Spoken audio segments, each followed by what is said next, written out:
addressing pride and rebellion in the church. My child, what is the sin which turned the anointed cherub into the evil destroyer? And of course I answered back, pride and rebellion. Yes, his desire was to be above the Most High, to set up his dominion in the loftiness above my throne, to be positioned higher than I, his Creator. He desired to be glorified as I am glorified. Do you know why his pride was such as it is? And I answered, well, he was anointed, powerful, beautiful, rich in a sense with all those jewels and finery, and he was positioned above other angelic beings, so he had some authority. Yes, but the authority I had bestowed upon him was not enough. He desired more authority on his own. The finery I endowed him with was not enough. He needed more. The talents and abilities that I filled his being with were not enough. You see, my child, he continually desired more of the wrong things. When one is led by pride, one begins to see oneself as their own God, and eventually as God of others. When one is led of pride, one seeks after desires of oneself, instead of desiring the will of God in their life. When one is led of pride, one uses the good things I have bestowed in them to do evil instead of good. This is what Lucifer did, and this is why my anointed cherub became the destroyer. One can become one's own destroyer. Often pride and rebellion are partners. Rebellion seeks after one's own desires, often to the point of totally missing a true calling and running after a false one.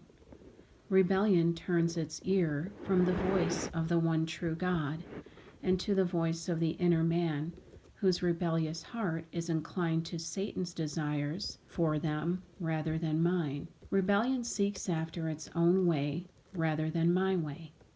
Rebellion is often a stretched, taut band pulling so tightly against my prodding that eventually it breaks. When this occurs, the prideful and rebellious have two choices: to blame me for their own erroneous ways and fill themselves with even more pride and rebellion, or to repent for the error of their ways and draw nearer to me, that they may accomplish all I desire of them through me. My child, herein lies wisdom. Consider the wisest man, consider the beginning of his love and servitude. What did I tell him? If you continue to follow my ways. Yet, even the one I endowed with endless human wisdom and wisdom from me eventually allowed pride, rebellion, and self-gain and his own self-will to turn his heart away from me and toward idols. He let go of his original endowment, wisdom from on high, and began to seek after his own lustful desires, and his downfall was imminent.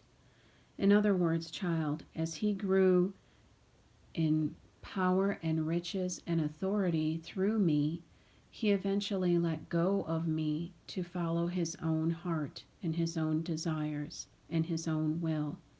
Many of mine do this when they achieve power, fame, and riches.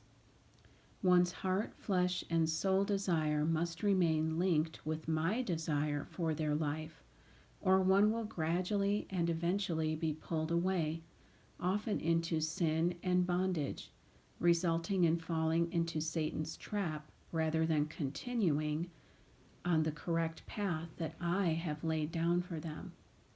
One must Always keep in one's mind and heart that I am that I am. One must relinquish all things unto me as I lead, guide, teach, grow, and empower. One must not forget I am who I am. The best way, my child, to always remain prospectively as one ought is to always bear in mind who I am. You see, the faltering occurs when one begins to see oneself and one's power and one's riches as more powerful than me, and I am God. I desire true devotion. I desire true love. I desire true willingness and servitude. I desire true worship. I desire true surrender and a willingness to cling to me and my will for one's life, that I may accomplish much more in and through mine in these last days. My child, it is vitally important that mine seek to hear my voice and my will, and listen and react as I instruct. My child, my desire for mine is only good for them. I will not leave my own. I will not forsake them. But sadly, many of my own will forsake me.